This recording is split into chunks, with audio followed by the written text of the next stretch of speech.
It's Gareth Haze here, all the way from the UK. Gareth, welcome to the Music Pod. How Hey, exciting! yeah, thanks for having me. It's a beautiful day in South Africa, and it's great to talk to you that side.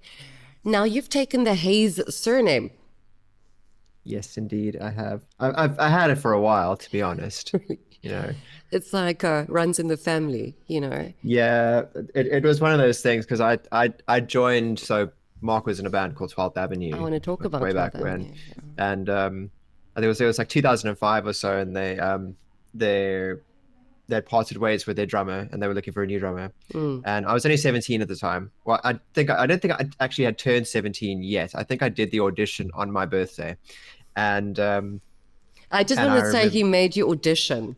Your brother yes, made you yeah, audition for he the did, band. yeah, which is Yes. fair. I mean, I don't think I would have wanted to have got in just on having the name alone, but yeah, when I got into the band, I said to him, well, you've taken on the stage name MarkHaze. Mm. Does it mean I have to be Gareth Haze? And he's like, well, that would make sense, wouldn't it? So I was like, that would make sense, and so I've just continued to use it, and I'm stuck with it now. Yeah, I think it's a great surname, but also it's yeah, interesting for me that you were the drummer of 12th Avenue, yeah. and I had a discussion with Mark about my favorite track, and I always get it wrong. Don't say goodbye. Yes, All yeah. right, and there was a little bit of discrepancy there. I actually watched you guys 12th Avenue back in the day. I don't know if you Oh yeah. remember, years ago, and it was. I'm glad that things have changed for 12th Avenue and that it's now that Hmm. you're going solo in your solo careers. Yeah. It wasn't always easy with the record labels back then, I think, as well. No, it really wasn't. We've like I don't know if you ever watched the film This Is Spinal Tap, where like anything that can kind of go wrong with the band, it's like that sort of stuff would happen to us. We'd meet people who we thought had good intentions and Mm, they were just dodgy as hell mm, and, stole money from us, misled us and everything like that. And yet we persevered, like mm, I think we made a good run of it and I think, it was cool. We got a lot of good music out there. We had a good response. We played some great shows, and we had a lot of fun doing it. mm. And that's what matters.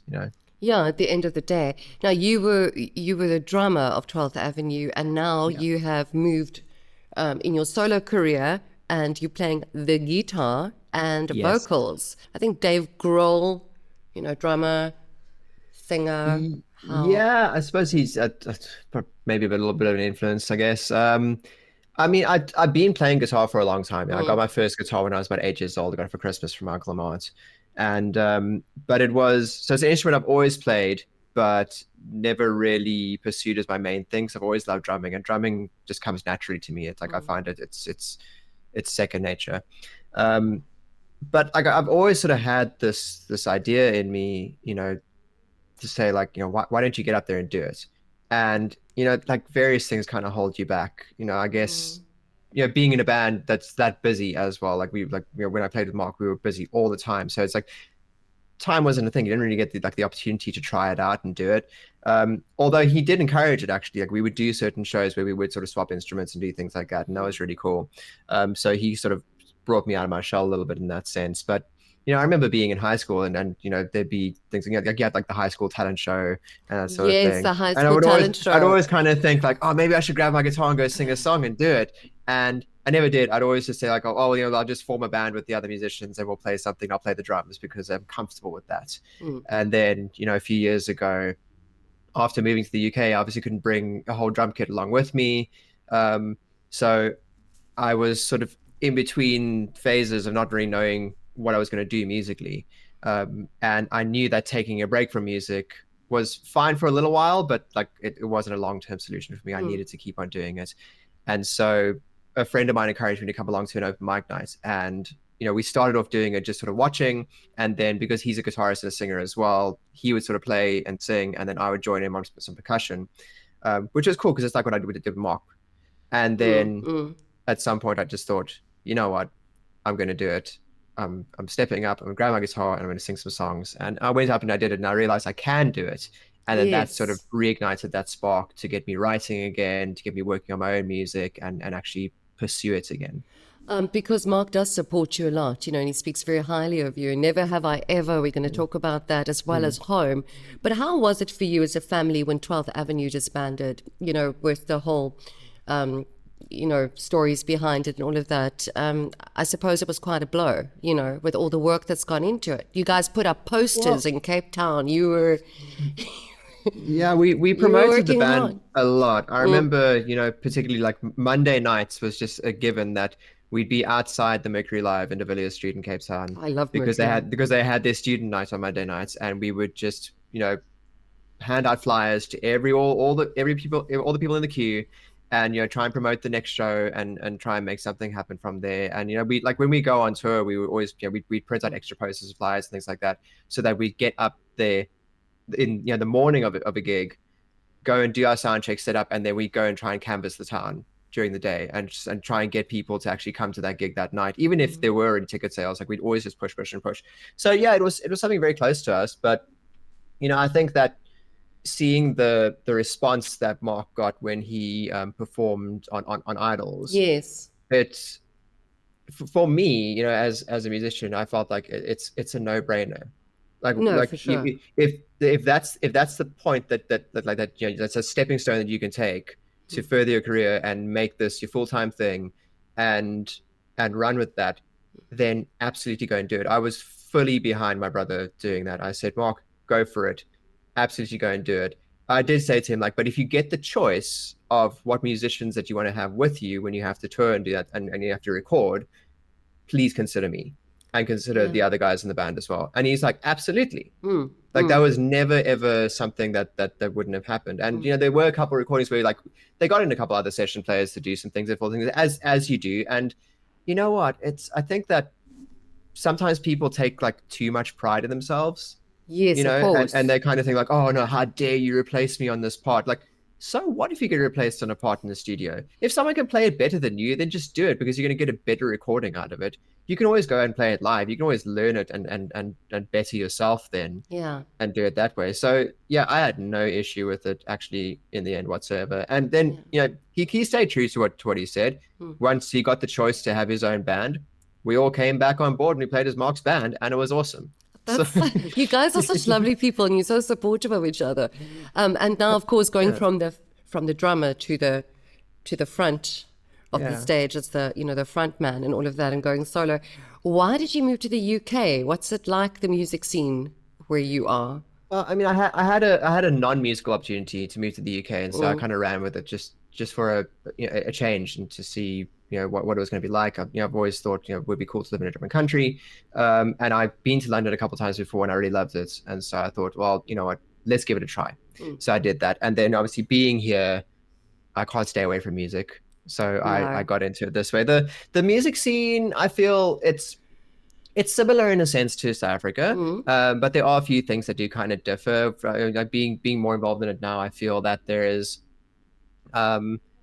it's definitely difficult. There's a lot more musicians out here. Like, there are a lot more places you can perform music, and so there are more opportunities in that sense.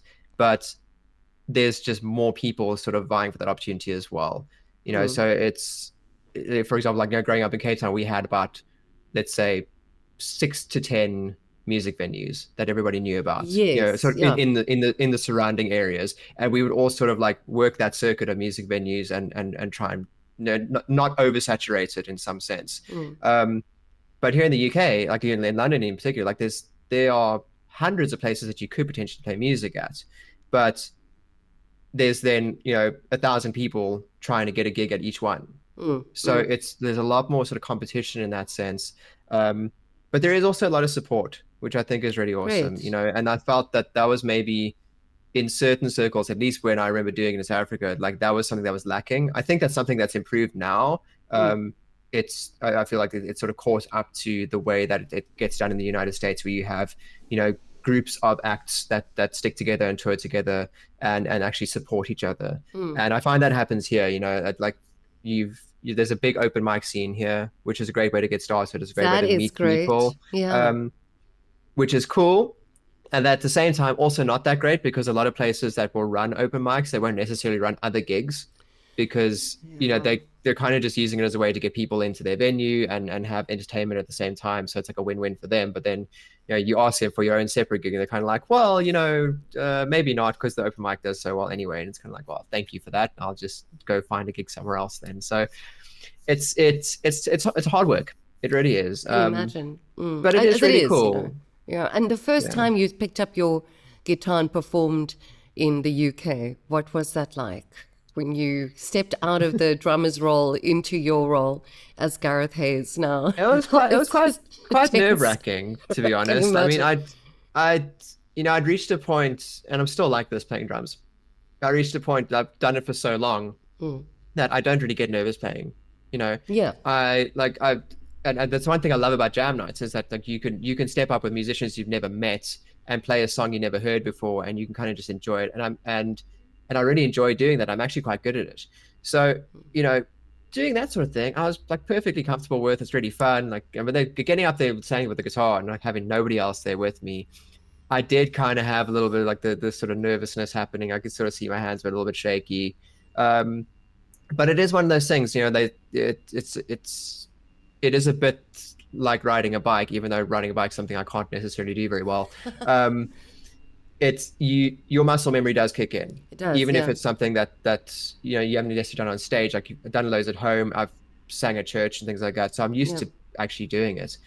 And it took 30 seconds, like up to like the first chorus of the first song. And then I realized like, yes, this feels good. Good. I'm comfortable with this. And thankfully, like it was at a really great night where there were just very cool, supportive people in the audience. And the second you hear somebody kind of singing along with you, because that's something people love to do here in the UK, like they love singing back to you. That was the moment I kind of knew, like, oh, they're singing with me. That means I'm doing an okay job. It's important how the audience feeds you, hey? How reliant one is for a kind audience, and you do get those unkind ones. But you're just a phenomenal drummer, and I just want to add that as well. I'm a big fan of your drumming.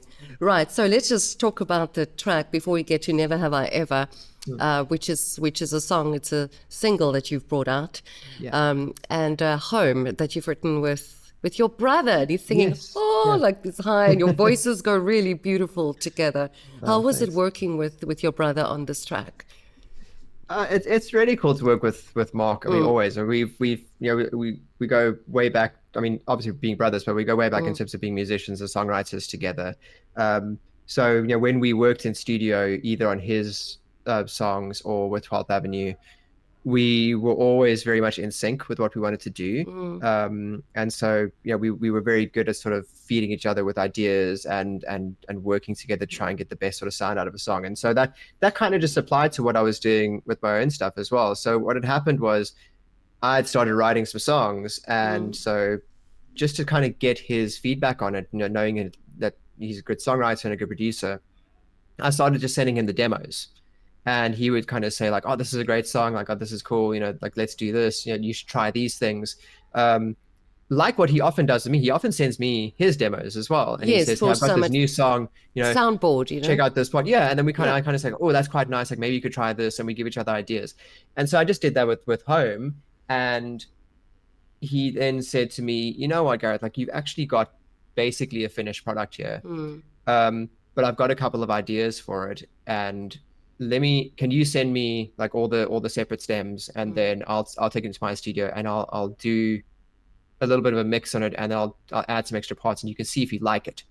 So he did that, and he sent it back to me, and he didn't add all that much. I mean, he redid my backing vocals with his own voice because it sounded different, and to me it sounded better. It suited him better, and he played some guitar parts and added a few little bits of color in there, and sent it back to me. And he's like, do you like what I did? And I said like, yeah, I really do like what you did. It's very cool. He's like, yeah, so let's master it, and then I'll help you through like the release process of it, and you can get the song released. So I was like, oh, thank you, that's so cool. And I said, but you know what, Mark, since you sang on it and you play guitar on it, like, and you actually have like prominent parts, why don't maybe we should do this thing together? And he said like, yeah, we should do this together. I think that's a great idea.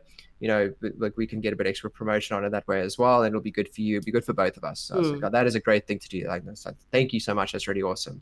Beautiful track. And we made it happen. And then from there onwards, because I was in South Africa at that time visiting, he said to me like, what, do you have any other demos? So I was like, well, I got a couple of other demos, and then I've got like about 7 other songs that I just haven't recorded anything yet. So he said, well, since you're here, let's set up in the studio quickly, and we'll record just like all the demos of them, so that you've got that to work with, and you can then build your recordings from there.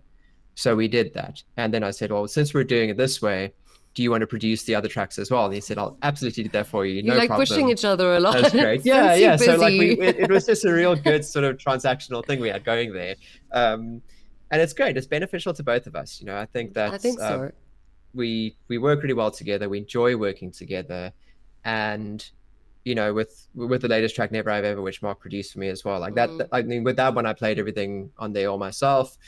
He didn't really have to add all that much in terms of instrumentation or anything else. So he doesn't necessarily feature on it, but he has done a lot of the production with me. Yes, I think that. Never Have I Ever is where Gareth Haze becomes Gareth Haze, where you've really, also with Home, because I just wanted to ask you, Never Have I Ever has a very raw quality. You're quite a fan of punk. What is it, that rawness? It's not like, sometimes it's not like auto-tuned, it's not perfect. There seems to be a bit of a roughness about the production of it, which I like.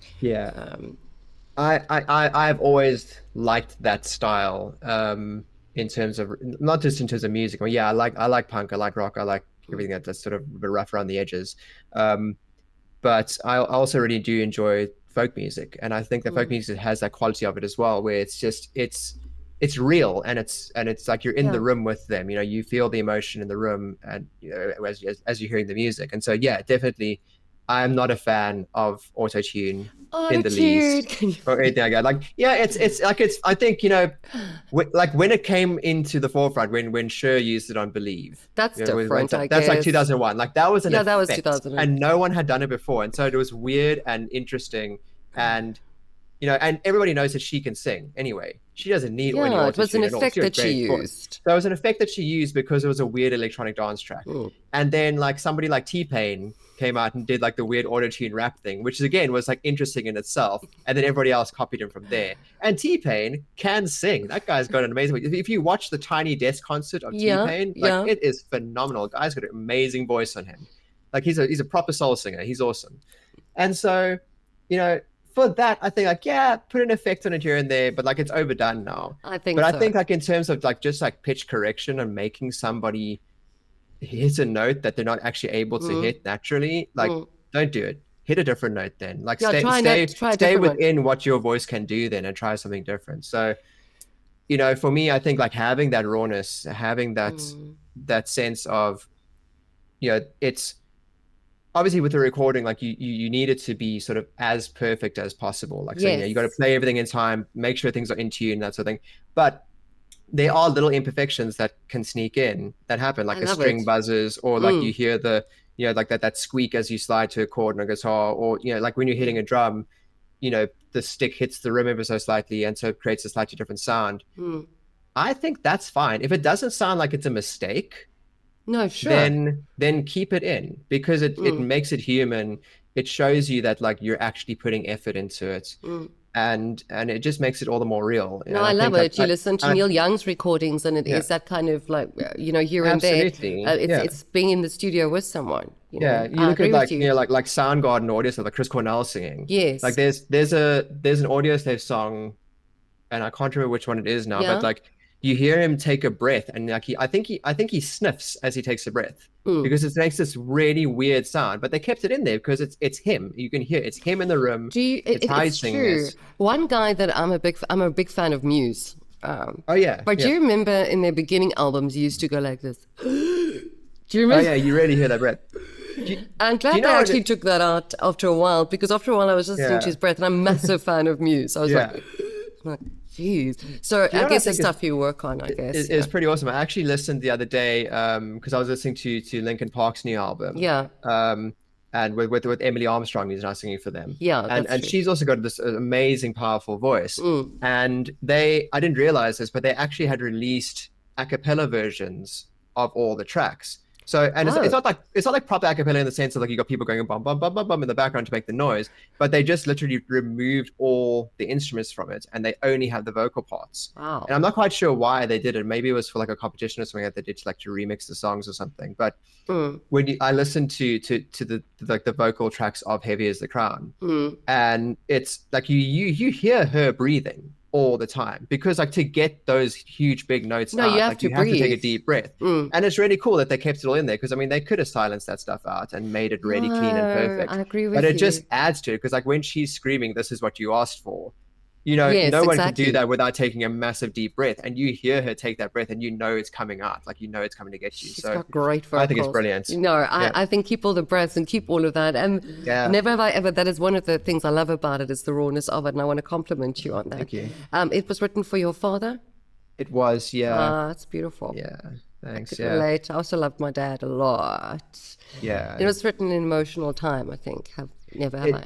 It was, yeah. So I'd written it. So my dad passed away, but in March 2023, and so I was starting to write the song, just a little while before that. But I hadn't sorted out any lyrics or anything like that for it. I just kind of had the chords and the melody, and kind of knew the feeling that I was going for with it. You know, making it quite upbeat, but I didn't know what it was going to be about. And for some reason, the words "never have I ever" came into my head, and I'd had that little bit, that "never have I ever," and then I didn't know what to do from there. I just had blah blah blah after that, and so I thought, okay, well, let's leave it at that.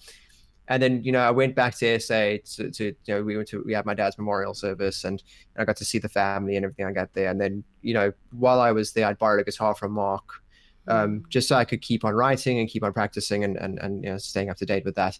And there was just one morning a couple of weeks after, you know, after we'd had the memorial service, where I woke up and I realized, like, whoa, this is a song about Dad.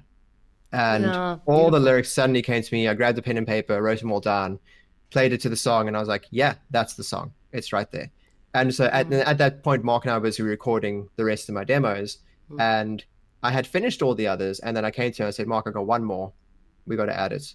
And then I played it to him. And it was amazing, because as I played it to him, like we recorded it, we hit the space bar to stop the track. He took off his headphones and he said, "You wrote that song about Dad, didn't you?" And I said, "Yeah, I did." So it's like he knew straight away. So I knew, like, yeah, okay, it's right, you know. And Never Have I Ever is available on all platforms. It's a beautiful song. It's very raw. The lyrics are gorgeous. Thank you. Gorgeous. I can't believe I just said that word. The lyrics are gorgeous. Gorgeous. Gorgeous. No. And it's got a roughness to it. And Gareth Haze, if you don't mind, I'd like to chat to you again to see how things are going on your side, to report a bit to us what it's like there in the UK. And never have I ever had such a beautiful song. Thank you very much. Thank you. And you're not playing tonight? You said you're taking a bit of a break tonight? I've got a little break tonight, but I play again in a couple of weeks' time, and then I've got some stuff happening in July as well. It's all starting to pick up now, because we're heading into summer here in the UK. Exactly. So like winter's usually a little bit quieter, but then summertime, like everybody starts to wake up and wants to go out and do things. So then I get a few more gigs again. Well, we're applauding you here from South Africa, and we look forward to hearing more of your music. Please carry on. Don't stop. Awesome. Thank you. Yeah. Not the end. Don't say goodbye. Yeah. And never have I ever. Oh my God, I'm just quoting you guys. All right. Well, thank you, Gareth Haze, and blessings. And thanks for being on the podcast. Thanks so much. Have a great day. Bye. Cheers. You too. Cheers.